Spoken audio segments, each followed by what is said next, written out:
Good morning, Lake Providence Church family and friends. This is Dr. Linda Plummer Ward with another health ministry update. I appreciate you tuning in today. Since our surge in cases and deaths after Christmas during the first week of January, the number of new positive cases, hospitalizations, and deaths are trending downward in Metro Nashville, Davidson County, and in the United States as a whole. Some areas, of course, are doing better than others. Hospital bed capacity and ICU bed capacity are still inadequate, but moved from the red to the yellow zone last week here in Metro. For example, the hospital bed capacity is now at 14%, and ICU bed capacity is now at 10%. That's an improvement, even though we're not at the goal of 20%, which would put us in the green zone for hospital bed and ICU bed capacity.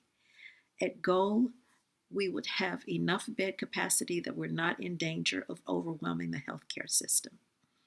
The other metrics you can see are in the yellow areas, which are areas of caution, and red areas are of greater concern. The buzz right now has to do with vaccines and variants. Vaccine acceptance in the United States is improving. There's 29.6 million vaccinated in the U.S. alone. We must assure equity in vaccination so that it's distributed equally among all communities. SARS-CoV-2 variants are now in the United States, mostly in California, Florida, and New York, but also in 30 additional states. The virus, as is typical of viruses, mutates and changes its genetic makeup as it goes from host to host and replicates or reproduces itself. Sometimes it's able to do this in a weak host, such as a person who is immunocompromised.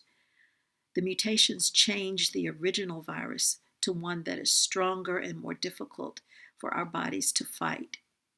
We call that a variant.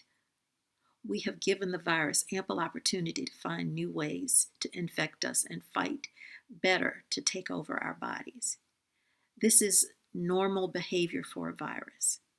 Actually, the virus we saw initially most likely had mutated quite a bit, such that it was now able to inhabit human bodies. So the vaccines are not just designed for one strain. They are also designed for expected variants from mutations. Viruses may change often and require boosters like influenza, or they may not change much at all, like the measles virus, which uses the same vaccine from the 1960s. Hopefully, the new administration will increase the surveillance of these new variants.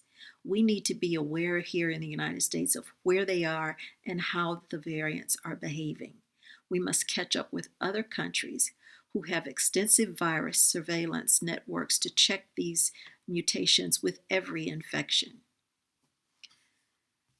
Now, vaccine efficacy for these variants is of great concern. Pfizer is believed to provide antibodies for the more contagious B117 UK variant, but has less activity against the B1351 South African variant and the P1P2 Brazilian variant. Yes, there's more than one Brazilian variant. And why are we using all these letters and numbers, you ask? Well, to avoid any ill sentiment toward any one country when we need to be coming together all across this planet to fight this pandemic.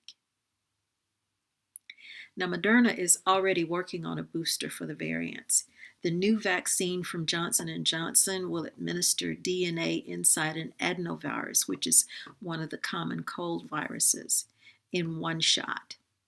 The Johnson & Johnson vaccine was tested in Brazil, the US, and South Africa. It's believed to have better coverage for the South African variant, known to be more contagious and somewhat more deadly. The Brazilian variants are similar.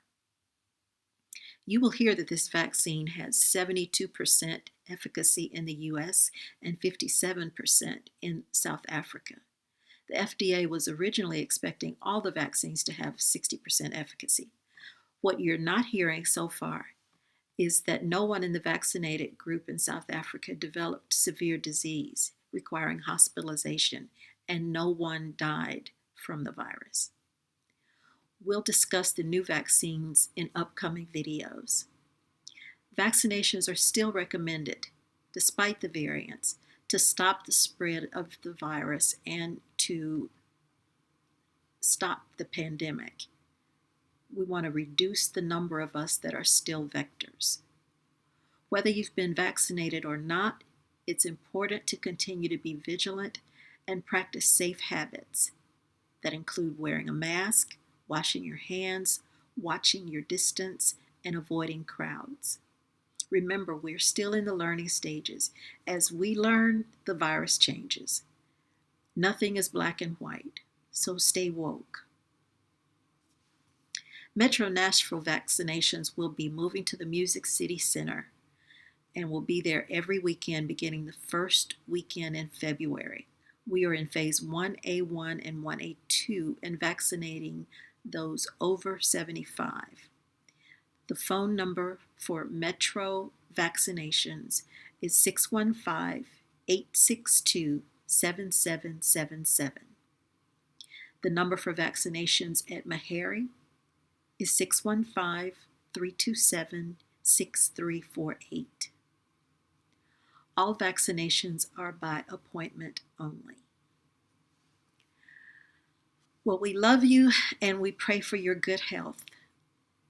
We pray for healing for those with COVID-19, and we also pray for strength and peace for those who've suffered the loss of loved ones, their livelihood, shelter, or food. Please stay safe, stay healthy, and stay prayed up. God bless you.